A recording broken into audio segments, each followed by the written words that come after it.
Hey everyone. So this year, my goal when I go to the fort is not just to take pictures of the event itself, but to get the details. Now, I've mentioned this before in other places, but when they do their uniforms, they pay close attention to making it authentic. And you might think, well, what needs to be authentic? Just the style? No. So if you take a good look at the uniforms that were in use at the time, you'll see all kinds of little details. For example, the 26th Regiment had the number 26 on all their buttons. It wasn't carved into it. It was actually embossed on the outside of the button. So the button was made with a raised 26 on it, stylized even. It wasn't just a straight 26 like you'd see coming out of a typewriter, for example. You'll see little patches of color. You'll see on one set of uniforms that look like a pair of hearts that you wouldn't notice if the bottom of the uniform jacket wasn't pulled up and attached. So there's a lot of little details in the outfits. But one thing that seemed to occur during the time, and was very surprising to me actually, was the amount of detail they put into everything. The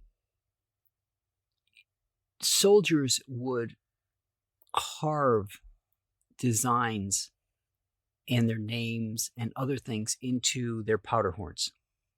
Now, again, these were usually a bone material. It was an actual horn.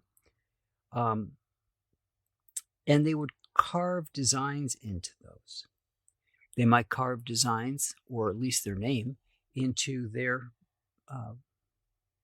boxes that they carry their stuff around in, so they know it's theirs. But if you look at the canon of the time,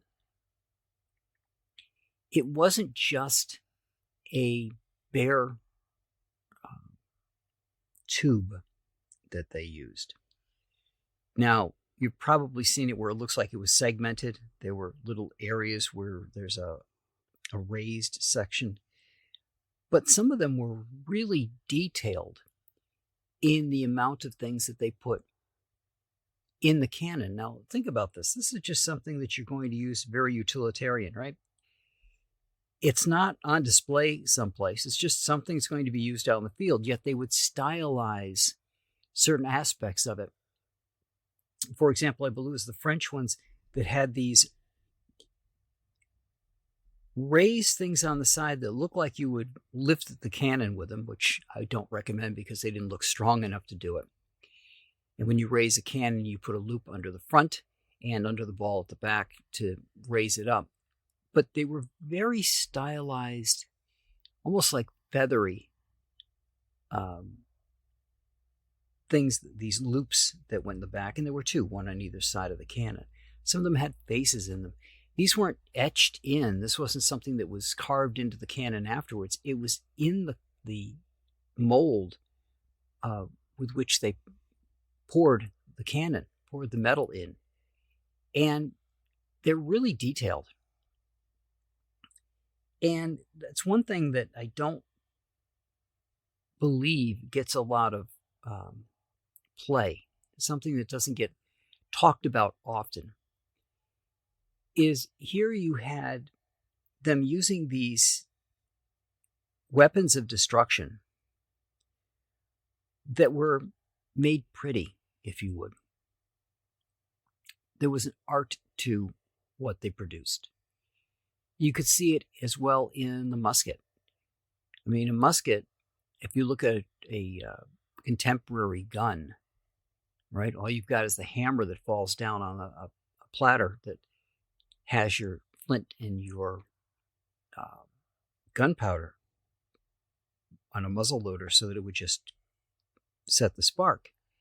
Traditional guns today are not, there's no art to them. There's more just function. Yet if you look at some of the muzzle loaders of the time, if the barrel didn't have something on it to decorate it, you could almost guarantee that the hammer did. The platform that it hits would also have decorative pieces to it as well. So while I'm talking about shooting events at Fort Ticonderoga, remember there's a lot of places where you can see all kinds of little details that you may not have expected to be there. And this applies to all events. And make sure you get those details. If you're a wedding photographer, there's usually some very stylized things on the cake itself. And it's one thing to take a picture of the cake, but do you get close-ups of those extra little things that the baker added to the cake to make it special? Because just like the Canon, anybody can make the basic design, but it takes an artisan to make it special. So when you're shooting an event, or shooting anything for that matter, pay attention to the details. Now, that may require you to use a little bit different lens than you would use for portraits. For example, I like to use a 50 millimeter, did for years, for doing portrait photography, because as you know, 50 millimeter is about as close as you get to what the human eye sees as far as range.